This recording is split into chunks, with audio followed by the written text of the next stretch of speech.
Nós temos estudado a oração que Jesus ensinou, uma oração que todos nós sabemos de cor, que é a oração do Pai Nosso. E chegamos na parte final desta oração, onde a palavra de Deus nos diz: e não nos deixes cair em tentação, mas livra-nos do mal, porque teu é o reino, o poder e a glória para sempre, não é? Todos nós sabemos de cor, não sabemos? Vamos falar juntos, então? E não nos deixes cair em tentação, mas livra-nos do mal, porque teu é o reino, o poder e a glória para sempre. Amém.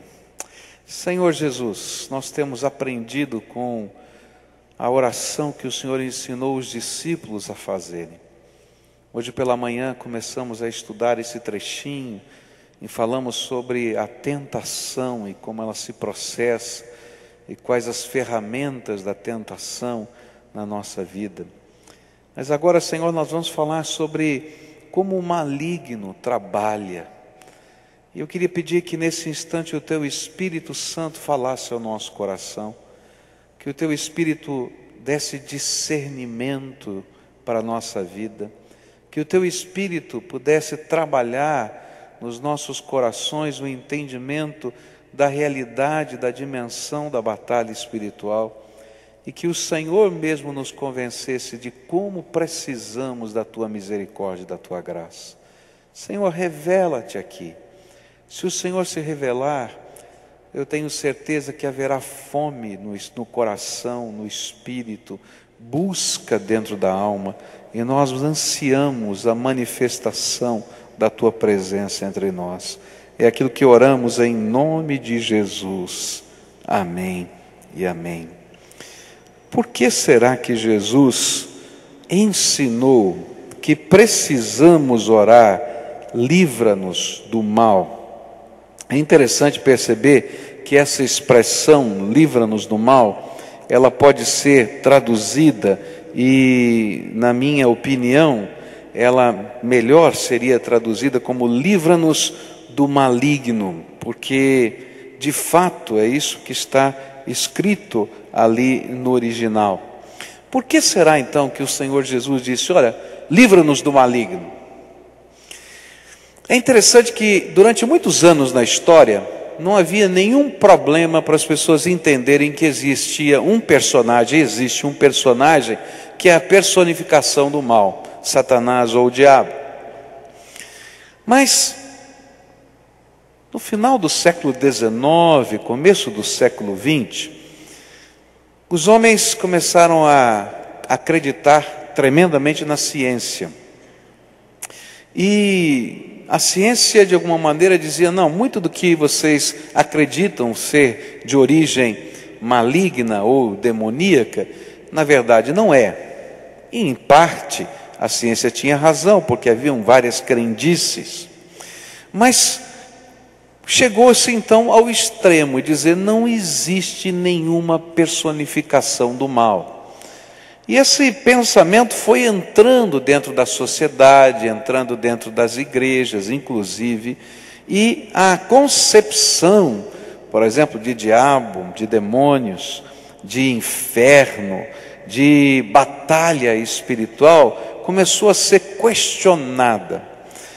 É interessante que nessa época, e no começo do século XX, vários autores, quando liam os evangelhos, e a Bíblia falava a respeito de Jesus expulsar demônios, e algumas enfermidades que eram curadas, que eram de origem demoníaca, serem curadas através da expulsão de demônios, eles faziam uma releitura desse texto e diziam assim, não é bem assim, não é desse jeito, é que essa era a cultura do tempo, o entendimento do tempo. E aí começaram a explicar ou tentar explicar todos os milagres de Jesus, e especialmente a confrontação com o mal, de uma maneira científica, ou achando uma enfermidade, ou achando uma outra expressão qualquer da natureza humana ou da natureza normal da vida. Sem ter lugar para o sobrenatural. E esse foi o tempo, vamos dizer assim, do grande racionalismo. Só que esses anos todos de racionalismo não conseguiram responder algumas questões. E agora, quando a gente entra na pós-modernidade, as grandes universidades do mundo começam a reestudar aquilo que elas acreditavam e a dizer, existe uma coisa que a gente não consegue explicar, que vai além da nossa capacidade e que tem a ver com a espiritualidade. E sem poder definir muito bem a espiritualidade, de como, de que maneira, eles dizem, olha, tem algo que vai além, que a gente não consegue entender. E é nesse tempo que a gente vive hoje. E aí então você vai ver espaço para o esoterismo, espaço para isso, para aquilo outro. Mas na verdade o mundo hoje descobre que existe uma espiritualidade, que existe um poder que é graça de Deus, mas que também existe um poder que é maldição, se é que eu posso usar essa palavra, maligna, ou intervenção maligna. Só que Jesus já estava dizendo isso há muito tempo. E ele estava dizendo, olha, entre tantas coisas que você tem que aprender a orar, inclusive suprimento para a sua vida, o pão nosso de cada dia, você também precisa aprender a orar pedindo proteção de Deus contra a intervenção do maligno. O apóstolo Paulo vai deixar isso de uma maneira muito forte, clara, em Efésios capítulo 6, versículo 12, onde ele diz assim, pois não é contra carne e sangue que temos que lutar, mas sim contra os principados, contra as potestades, contra os príncipes do mundo destas trevas, contra as hostes espirituais da iniquidade nas regiões celestes. E para Paulo e para Jesus, essa era uma realidade constante. Ele sabia que a verdadeira batalha, a verdadeira luta que se travava na vida, ela tinha dimensões espirituais. E ele sabia que Satanás trabalhava tentando se opor ao avanço do reino de Deus e à própria vida dos servos de Deus. O inimigo trabalha de uma maneira interessante. A gente já falou hoje pela manhã que ele usa o mundo, o sistema, a cultura que a gente vive, mas ele trabalha também atacando as nossas vidas. Ele vai trabalhar oprimindo corações, ele vai trabalhar perseguindo aqueles que temem a Deus, ele vai trabalhar possuindo pessoas. E isso nós vamos encontrar em vários lugares diferentes da Bíblia. Por isso, nessa noite, eu queria olhar, fazendo para esse texto, fazendo algumas perguntas. E no tempo que a gente tem, que não é tanto tempo, a gente tentar responder algumas destas perguntas. Primeiro, quem é o nosso inimigo? Quem é Satanás? A palavra Satanás significa adversário, inimigo, alguém que acusa diante dos tribunais. E lá no Velho Testamento esse nome é citado, e ele vai aparecer como um adversário, como alguém que está acusando, como alguém que vai se opor ao povo de Deus. A Bíblia vai falar que ele é um anjo caído, que é Lúcifer, que abandonou junto com um terço das hostes celestiais o domínio de Deus, e Deus só não nos destruiu até agora por misericórdia de nós, porque no dia que ele julgar o universo, ele vai julgar Satanás, os seus anjos e também todos os seres vivos na terra. Outro nome que ele aparece, e dos principais, é o diabo, o caluniador. Passa a significar tudo que é anti-humano, antidivino. E Jesus nos ensina que nós devemos pedir que sejamos libertos deste poder destruidor. Agora, ele trabalha de muitas maneiras diferentes nessa terra. Ele está trabalhando aqui nessa terra. E às vezes a gente, quando fala desse assunto, tem muita gente que fica com medo, né? Agora eu quero dizer uma coisa: se você tem Jesus como Senhor e Salvador da sua vida, e se o Espírito Santo de Deus está dentro do seu coração, e Ele é o selo, a marca de garantia sobre a tua alma, então não precisa ter medo não, porque a Bíblia diz assim, em 1 João 4, versículo 4, filhinhos, vós sois de Deus, e já os tendes vencido, porque é maior aquele que está em vós, do que aquele que está no mundo. Então, querido, primeira coisa, você precisa de Jesus. Agora, se não tem Jesus, você está em perigo. Pode ter certeza disso, porque o inimigo está operando aqui nessa terra.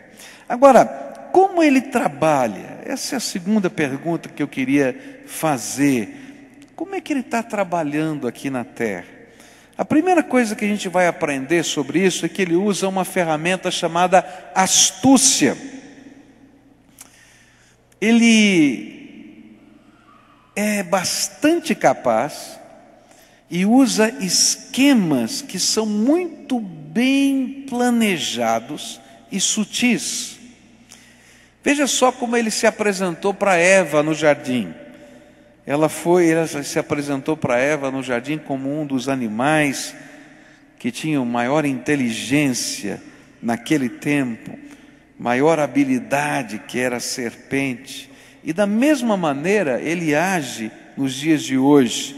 Ele se apresentou a Jesus em certo momento através dos lábios de Pedro, quando Pedro começou a falar com Jesus e disse assim: Jesus, você não pode ficar falando de morte, esse negócio de morrer na cruz aí não é o melhor sermão. Se você fizer umas multiplicações de pão aqui, umas curas, olha, vai bombar o seu ministério. E aí então Jesus diz assim: arreda-te de mim, Satanás, falando para Pedro, porque de uma maneira astuta ele induziu Pedro, o apóstolo Pedro, o discípulo Pedro, a falar coisas que não vinham do coração de Deus. Então Satanás usa astúcia para nos confundir, para trabalhar a nossa alma. E isso é o que ele continua fazendo até hoje. 2 Coríntios 11, versículo 14, diz assim: e não é de admirar, porquanto o próprio Satanás se disfarça em anjo de luz. Como é que isso funciona?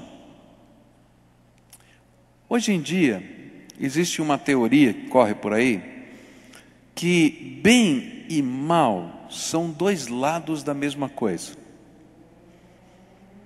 Como se fosse uma energia que tem um polo positivo e um polo negativo. E aí, você precisa encontrar o balanço. Então, se você tem um pouquinho de bem, tem um pouquinho de mal, está tudo bem, está tudo resolvido.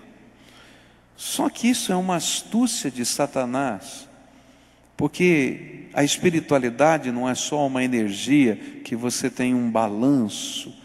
A espiritualidade está personificada no Deus Todo-Poderoso, que é o sumo bem, que é o grande bem na nossa vida, mas também está personificada numa pessoa chamada Satanás, que é o opositor de tudo quanto Deus faz nessa terra e trabalha na nossa vida, no nosso coração. Às vezes a gente imagina que a gente está falando com coisas que são divinas, mas na verdade a gente está sendo confundido por Satanás. A Bíblia vai falar que ele se disfarça em anjo de luz, e às vezes ele atende até algumas orações, e faz até alguns milagres, mas são operações do engano, diz a Bíblia, para confundir a mente das pessoas. Alguns anos atrás, eu recebi uma família, a família inteira veio à igreja, e de repente essa família estava vivendo uma angústia muito grande. O seu filho de 18, 19 anos de idade, ele começou a ter algumas reações muito esquisitas, muito estranhas. E normalmente quando ele tinha uma reação dessa, ele estava dirigindo e ele batia o carro. Já era a terceira vez que ele batia o carro né? O carro, o seguro consertou, ele foi e bateu de novo, e aí ele pegou o carro do outro membro da família e também aconteceu a mesma coisa. E a família ficou em desespero, disse: não é normal, o que está acontecendo? E o filho dizia assim: olha, quando eu estou, determinados momentos, eu estou dirigindo o meu carro e eu apago. Como assim apaga? Eu não sei. E as pessoas que estavam do lado diziam assim: não, ele não apaga, ele fica diferente. Ele continua falando, ele continua vendo, ele continua dirigindo, mas ele fala com uma voz diferente, ele tem um jeito diferente, ele tem uma postura diferente. É um negócio esquisito demais. Tão esquisito que eles foram procurar um pastor. Assim: olha, nós já levamos no médico, já levamos no psiquiatra, já levamos nisso, levamos naquilo outro. Eu não sei o que está acontecendo. E aí a gente começou a conversar.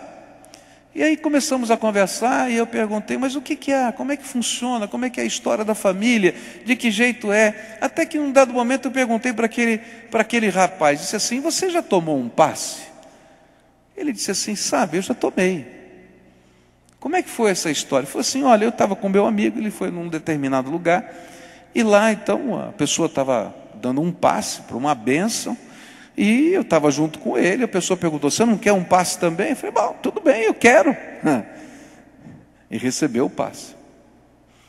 Só que ele não sabia que todas as vezes que a gente conversa com os espíritos, a gente não está conversando com os espíritos, a gente está falando com demônios.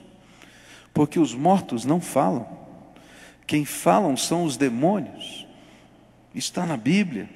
E a Bíblia vai falar em Deuteronômio 18, verso 10, que todo tipo de necromancia, de tentativa de conversar com os mortos, é abominável diante de Deus, e não tem nada que Deus tenha a ver com esse negócio.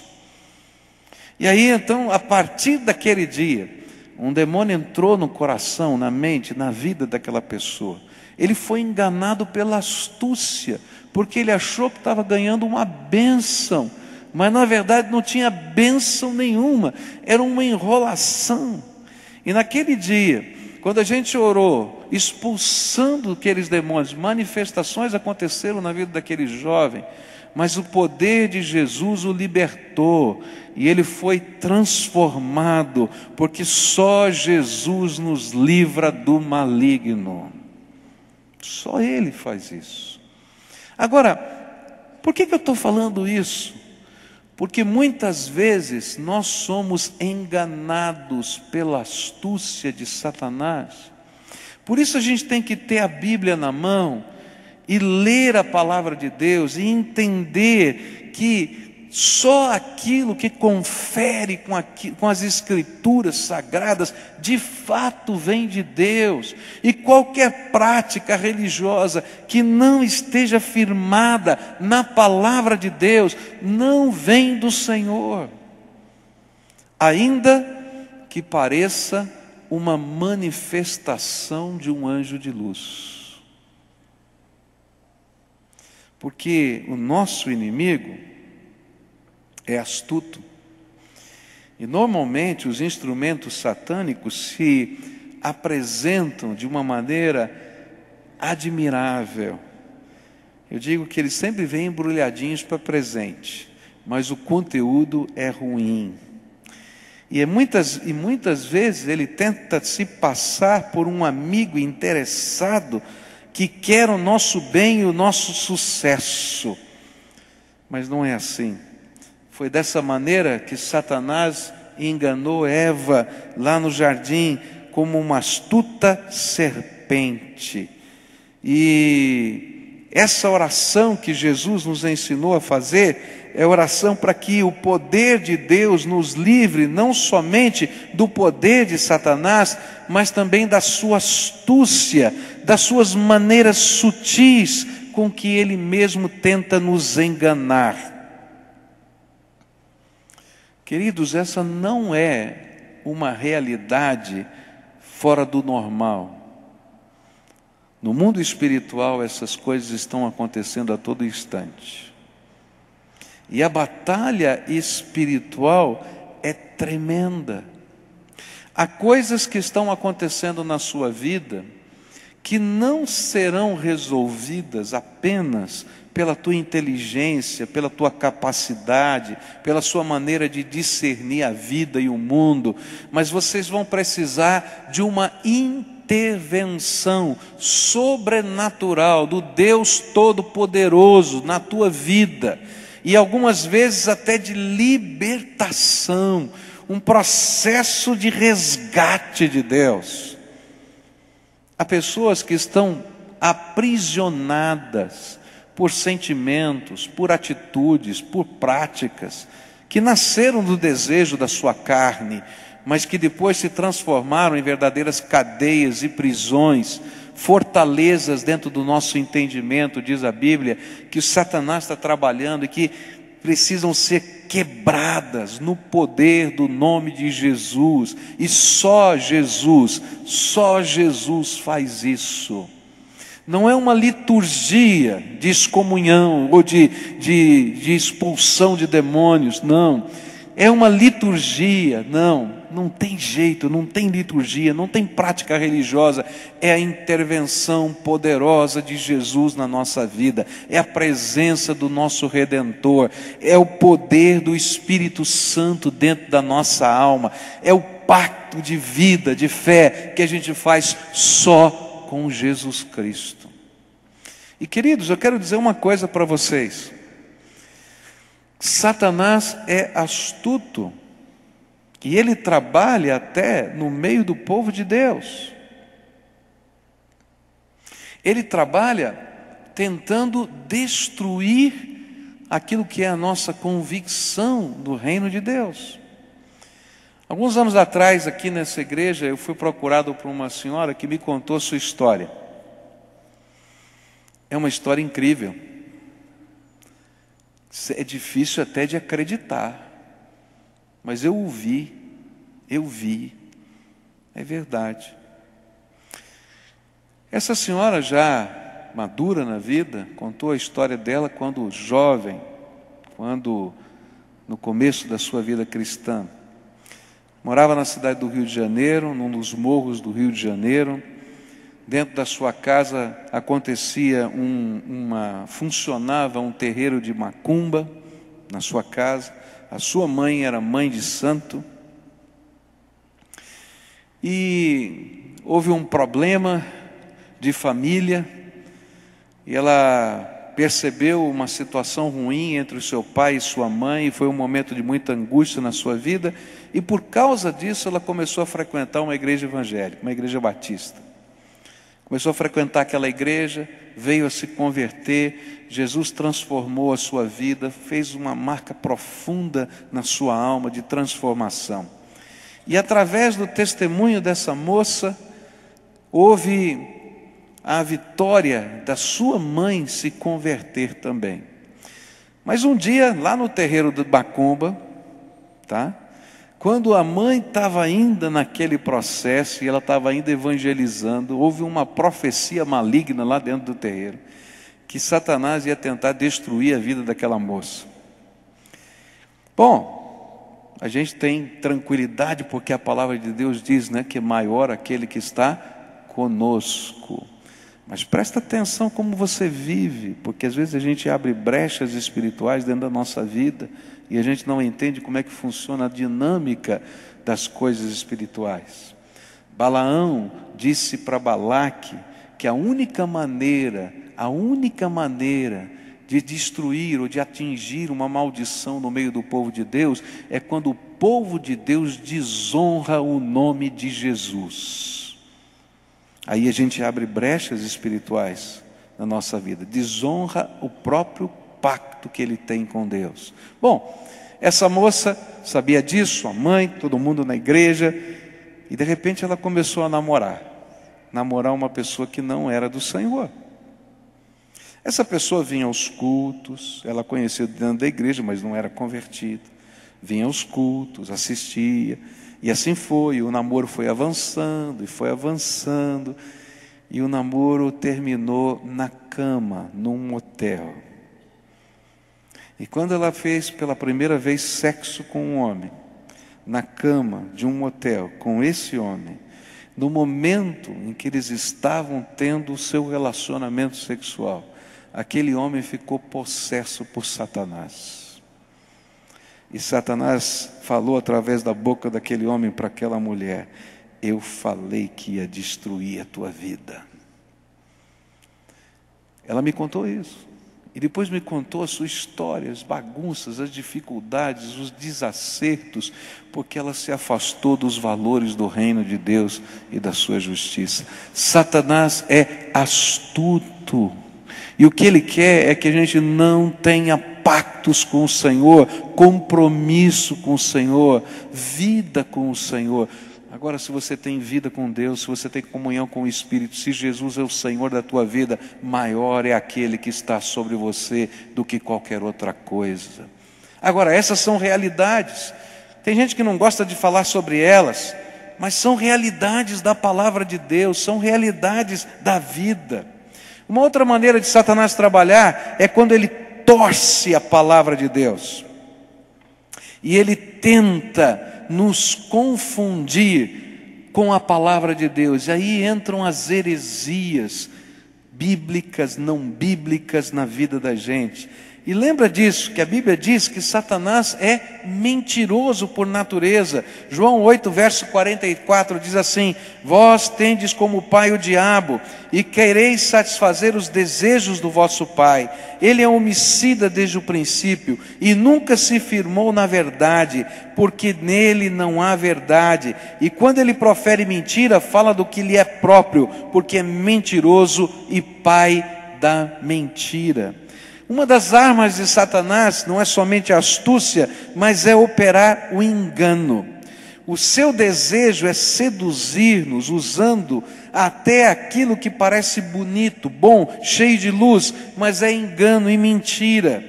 Por isso, ele usa e usou ao longo da história as heresias, os falsos profetas, o espiritismo, as filosofias, as sociedades de conhecimento, e ele tenta de todas as maneiras nos confundir. Queridos, por isso você tem uma Bíblia. Nem todo aquele que diz Senhor, Senhor, diz a Bíblia, entrará no reino dos céus, mas somente aquele que faz a vontade do meu Pai que está nos céus. Não é todo mundo que está invocando o nome de Jesus que pertence ao Senhor Jesus, mas somente aquele cuja vida corresponde com as verdades que Jesus ensinou. Isso vale para mim e vale para você. Se você diz que confessa Jesus, mas não vive o que está aqui na Bíblia, o que o Senhor está ensinando para você, então tem alguma coisa errada. E aí o que acontece? Às vezes a gente começa a se envolver com estas coisas erradas. Eu estava lendo um artigo do jornal sobre uma igreja, não é? Constituída numa capital do nosso país, que advoga favoravelmente a questão da homossexualidade como natural. E aí o repórter perguntou por quê, o que a Bíblia falava, e diz assim: a Bíblia nunca falou nada contra a homossexualidade. Eu fiquei pensando, cara doido, ele não deve ter a mesma Bíblia que eu, porque a Bíblia fala claramente contra a homossexualidade. Você está entendendo como a operação do engano acontece? E aí começam a colocar alguns versículos da Bíblia e dizer, olha, que Davi e Jonatas e não sei o quê, e papapá, mas a Bíblia nunca falou isso. E de repente você começa a ver a mentira sendo forjada como uma aparência de verdade. Ou quando a gente vê, por exemplo, algumas práticas muito estranhas em alguns cultos, e a gente diz, onde está isso na Bíblia? Diz, não está na Bíblia, mas é que eu recebi uma revelação tal que tem que ser desse jeito. Diz assim, querido, nós vivemos pela palavra de Deus, só pela palavra de Deus. E se a gente não aprender a viver pela palavra de Deus, a gente vai ser confundido nessa vida. Por isso, nós precisamos do Espírito de Deus dentro de nós, nos iluminando para entender a palavra de Deus, para deixar a palavra de Deus fluir dentro do nosso coração, porque Deus, Jesus, é verdade. Ele disse: eu sou o caminho e o quê? A verdade e a vida. Olha, não tem meia verdade com Jesus, não tem mais ou menos, ou é ou não é. Ou a gente tem pacto com o Senhor ou não tem. Uma das outras maneiras do inimigo trabalhar é quando ele começa a semear dúvidas no nosso coração. Será que a Bíblia é a palavra de Deus? Será que eu posso crer na palavra? Será que não tem? Queridos, você precisa que o Espírito de Deus esteja dentro de você, que a palavra de Deus esteja dentro de você, e aí não vai ter dúvida, porque a convicção do Espírito Santo é algo tremendo dentro da nossa vida. Ele testifica, Deus mesmo testifica dentro do nosso coração. Você precisa ter comunhão com Ele, buscar a presença dEle, senão você vai ser levado por todo o vento que sopra. Sopra para um lado você vai, sopra para o outro você vai para o outro, vai para o outro. Querido, você precisa ter firmeza naquilo que Deus ensina, crer na sua palavra, comprometer-se com Ele, entender que Deus tem um plano para a sua vida, e esse plano é motivado no seu amor e na bênção que Ele tem para você. Às vezes a gente fica imaginando, e isso é semeadura do inimigo, pode ter certeza, que Deus não quer o nosso bem. Ele quer só tirar a nossa alegria. Ele só não quer que a gente faça o que a gente gostaria de fazer. Então Ele está atrapalhando os nossos planos. E se a gente não tem coragem de falar, a gente lá dentro às vezes fica imaginando: olha, está vendo, eu estou me privando disso, não estou fazendo aquilo, Deus está me frustrando. Queridos, Deus não está aqui para nos frustrar, Ele está aqui para nos abençoar. E quando Ele diz: olha, isso aqui não é bom, é porque Ele sabe que virá desgraça sobre a nossa vida, na medida que a gente experimenta, vive e faz aquilo que não constrói dentro do nosso coração. Satanás trabalha todas essas questões dentro de nós, e uma das grandes armas do inimigo é não mostrar as consequências dos pecados. Você já parou para pensar que às vezes a gente tem um plano mirabolante, né? E não é muito bom o plano, né? Às vezes a gente nem tem plano, só tem uma vontade mirabolante assim. Eu me lembro, quando era garoto, já falei aqui para vocês, que um dia eu estava lá, né?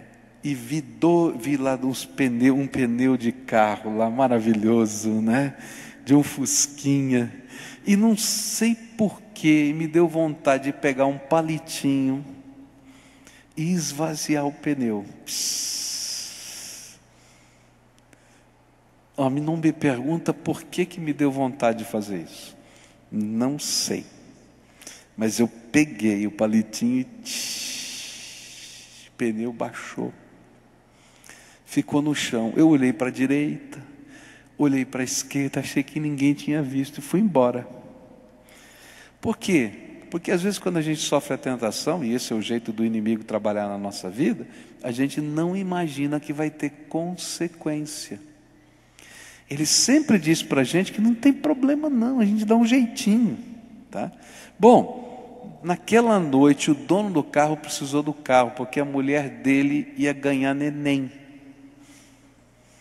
E quando ele foi pegar o carro, o pneu estava no chão. Bom, ele ficou muito bravo. Ele mandou consertar o pneu, o borracheiro disse que não estava furado, que alguém tinha baixado o pneu. Aí ele começou a procurar em toda a vizinhança quem é que tinha baixado o pneu. E eu achei que ninguém tinha visto. Está entendendo? Mas alguém tinha visto, e eu não sabia. E aí um dia ele bateu na porta da minha casa e falou com meu pai. E disse para o meu pai: seu filho baixou o pneu do meu carro. E contou toda a história. Eu estava escondido lá no fundo de casa. Só estava querendo ouvir de longe. Meu pai falou com ele, fechou a porta, me botou sentado lá no sofá e perguntou: conta essa história direito. Fulano viu, Beltrano viu. Não era mais um só, não. Tinham vários que tinham visto. Eu é que não tinha visto. E aí então ele disse para mim assim: você vai lá na casa do homem pedir perdão para ele. Meu Deus do céu. Eu olhei para meu pai, eu queria uma surra. Eu nunca desejei tanto uma surra. Mas ele falou: não, você vai lá. Aí então me arrumei, fui na casa do homem, toquei a campainha do vizinho, ele era vizinho nosso. Toquei a campainha do vizinho. Estava ele, a mulher e o neném no colo ainda. E eu entrei assim, eu já era pequenininho, eu me senti menorzinho ainda. Sabe quando você fica sentindo assim, desse tamanho? Ele me botou sentado no sofá, parece que o sofá era imenso. E aí perguntou: por que você fez isso? Olha só, e colocou. E eu não tinha o que falar, não sabia o que falar. Sabe, na vida da gente é assim. O inimigo às vezes faz a gente imaginar que as nossas ações não terão consequências.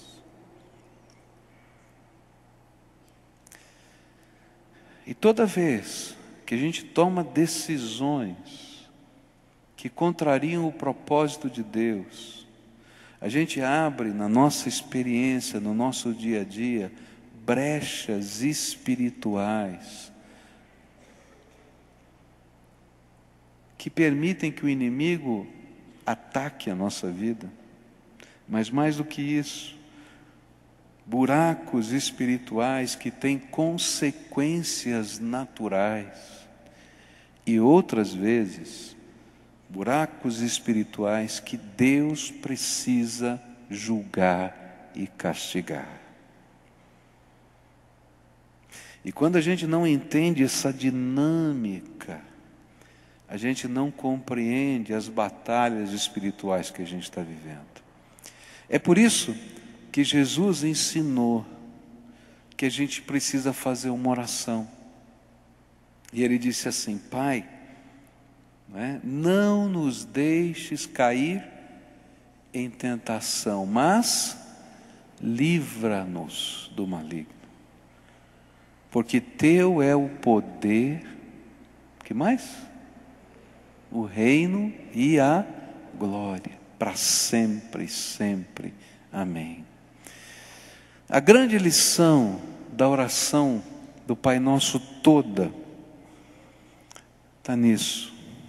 Existe um Rei que é Senhor sobre todas as coisas, que nos ama, que tem um propósito para a nossa vida, que viu a realidade espiritual que está à nossa volta e nos amou.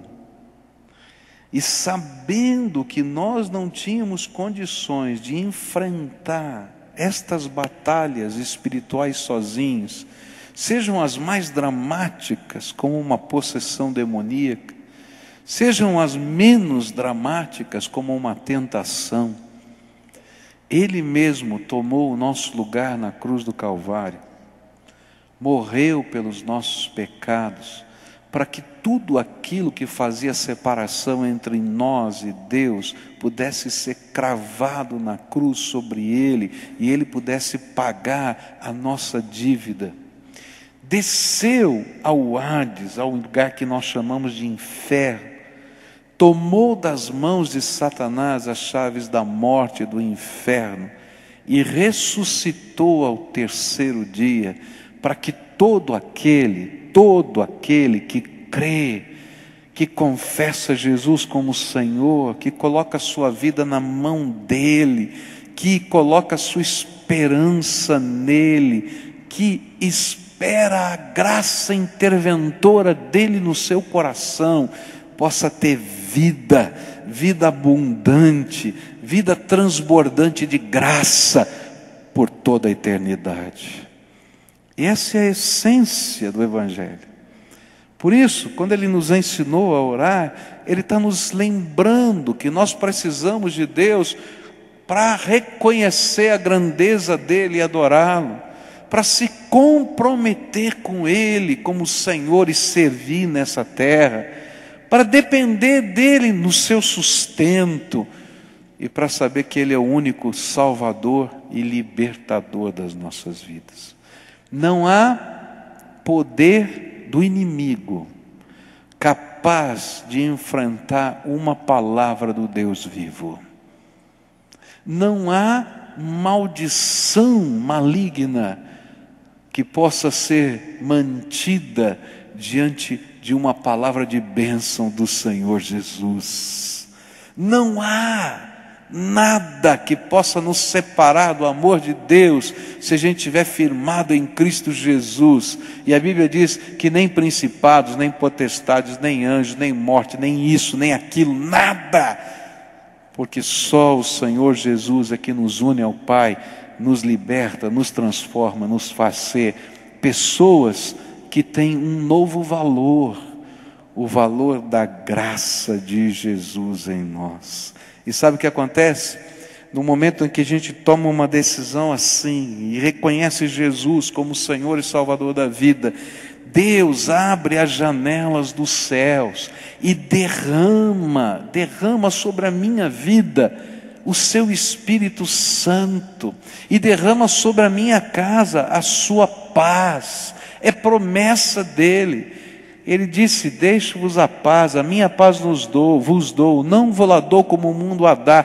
Não se turbe o vosso coração e nem se atemorize. Ele mesmo se torna a nossa paz, Ele se torna a nossa proteção.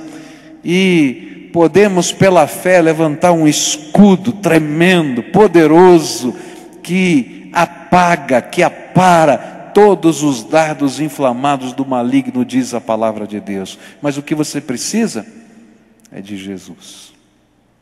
Por isso, nessa noite, eu queria orar com você. Como é que está a tua vida? Como é que está o teu relacionamento com Jesus? Para você ser alguém transformado pelo poder de Deus, você não precisa apenas saber que Jesus existe ou respeitar a existência de Jesus. Você precisa que Jesus more no seu coração, que Ele esteja dentro da sua alma, que você tenha um pacto com Ele e com os valores dEle na tua vida. Você tem que permitir que o Senhor Jesus reine aí dentro da tua alma. Às vezes, sem saber e sem querer, a gente firmou pactos com o maligno, procurando coisas que não tinham nada a ver com Deus. E a gente tem que renunciar a essas coisas e dizer que só Jesus é o Senhor da nossa vida. E a gente firmar pactos de vida e de vida eterna com Jesus. Por isso, nessa noite, eu queria orar com algumas pessoas. Há pessoas que sabem que estão acontecendo coisas na sua vida que não conseguem explicar. Você sabe o que eu estou falando? Tem coisa que está acontecendo que você não sabe explicar. Como é que funciona? Não estou entendendo. E aí lá dentro do coração o Espírito Santo vai dizendo para você: olha, essas coisas não são normais. Você precisa de uma intervenção minha na tua vida, da graça. Você precisa de Jesus aí no teu coração. E nessa noite eu queria orar por isso, para você receber Jesus como Senhor da tua vida, dono do teu coração, aquele que vai ser o rei, que vai dizer quais são os próximos passos, e você deixar Jesus dirigir os teus passos dia a dia. Você vai firmar um pacto com Ele, com a palavra dEle na sua alma. Por isso, eu vou convidar você para vir aqui na frente para a gente orar junto. Eu sempre digo por quê. Porque se Ele vai ser o rei e você vai assumir Jesus como Senhor, então, o primeiro teste na tua vida é esse. Porque a primeira grande tentação é dizer: não, eu vou fazer do meu jeito, eu vou fazer a minha oração aqui e tal, etc. Mas não funciona assim. A gente se rende a Jesus, a gente se entrega a Jesus. E se dentro de um templo você não tem coragem de se entregar a Jesus, você não vai conseguir se entregar a Jesus em outro lugar da vida. Então, se Jesus estiver falando com você e você sente que hoje é dia de entrega, vem para cá, em nome de Jesus. Vem para frente agora, eu quero orar com você. Quero interceder pela tua vida, pedir libertação de Deus no teu coração, pedir intervenção do Espírito. Então, se o Espírito de Deus está falando com você, desce aí da galeria, vem para cá. Você está dizendo, olha, eu ouvi a voz do Espírito, Deus falou comigo. Quem está precisando dessa intervenção sou eu. E eu quero me colocar na mão de Jesus, eu quero buscar a face de Deus. Tem coisa que eu não consigo entender, que eu não consigo explicar, mas eu sei que eu preciso dessa intervenção de Jesus, e eu quero me comprometer com o Senhor, buscar a face dEle. Então, se o Espírito de Deus está falando, vem logo, pode levantar do seu lugar agora, em nome de Jesus. Isso, pode vir em nome de Jesus. Se o Espírito de Deus está falando com você, pode vir em nome de Jesus. Vem, isso, venha. Se você está numa galeria, desce para cá, querido. Vem para cá em nome de Jesus. O Espírito de Deus está falando. É Ele que está falando com você. Então deixa Ele completar essa obra na tua vida. É obra dEle na tua vida. É de libertação, é de poder, é de graça, é de misericórdia, é deixar Jesus ser o Senhor.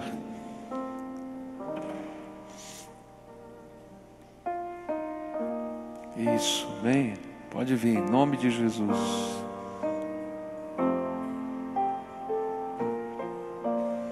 Porque o sangue de Jesus nos purifica de todo pecado. O sangue de Jesus nos liberta de todo ataque, toda opressão do maligno. O sangue de Jesus e o seu Espírito destroem todo tipo de fortaleza que, construída na nossa mente, a gente acredita que é verdade e é mentira. E a gente vai pedir que o Senhor faça isso na tua vida aqui. Isso, venha. Tem gente chegando, vem para cá em nome de Jesus. Pode vir em nome de Jesus. Isto. Agora nós vamos orar juntos. A primeira oração você tem que fazer. Você sabe o que está acontecendo na tua vida, eu não sei. Só você sabe. Então agora você vai ter que pedir a intervenção de Jesus na tua vida. Pede, Jesus, olha, tu sabes, está acontecendo isso, aquilo outro, eu não sei, você sabe. O que é que está acontecendo? Fala para Jesus o que é que está acontecendo. E pede a intervenção de Deus.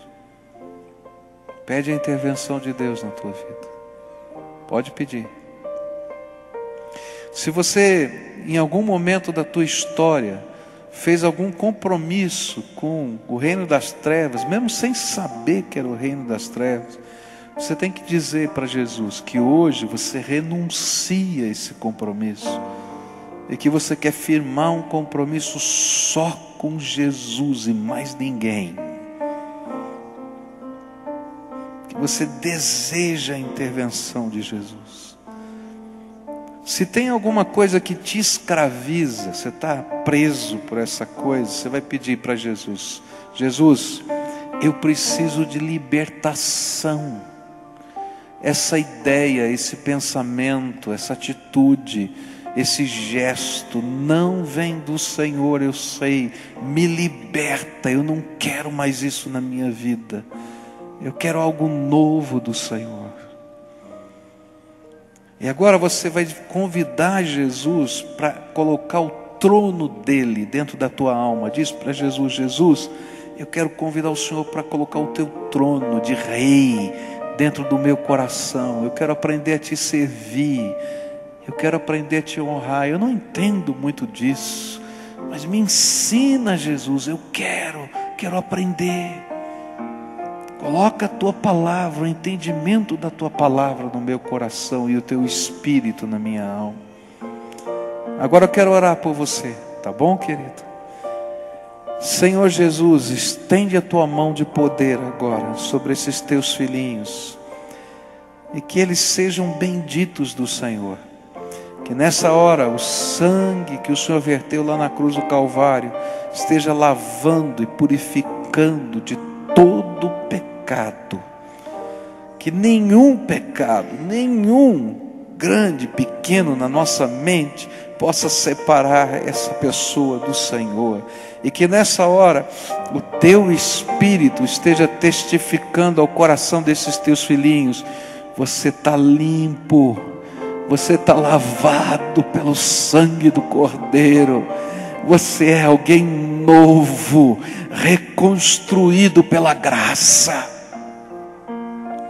Que toda acusação do maligno contra essa vida caia por terra agora em nome de Jesus, porque o sangue de Jesus purifica.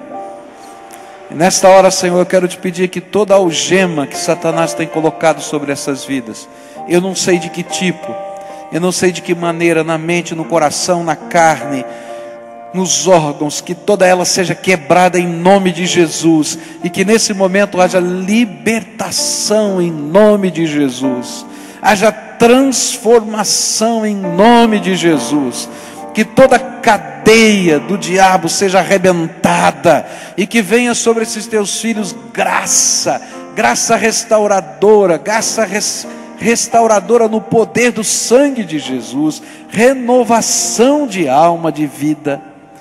Senhor, alguns, por causa das suas ações, as consequências vieram,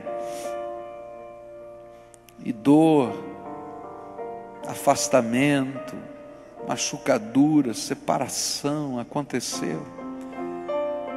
Oh Pai, eu quero te pedir que a tua misericórdia venha e que o Senhor reconstrua a vida dessas pessoas, juntando caquinho por caquinho e fazendo uma obra de arte nova, de renovação do teu Espírito.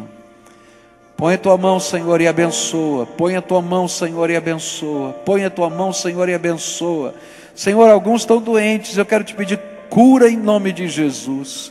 Que todo espírito de enfermidade seja repreendido agora em nome de Jesus. E que venha sobre essas vidas a tua graça, a tua bênção.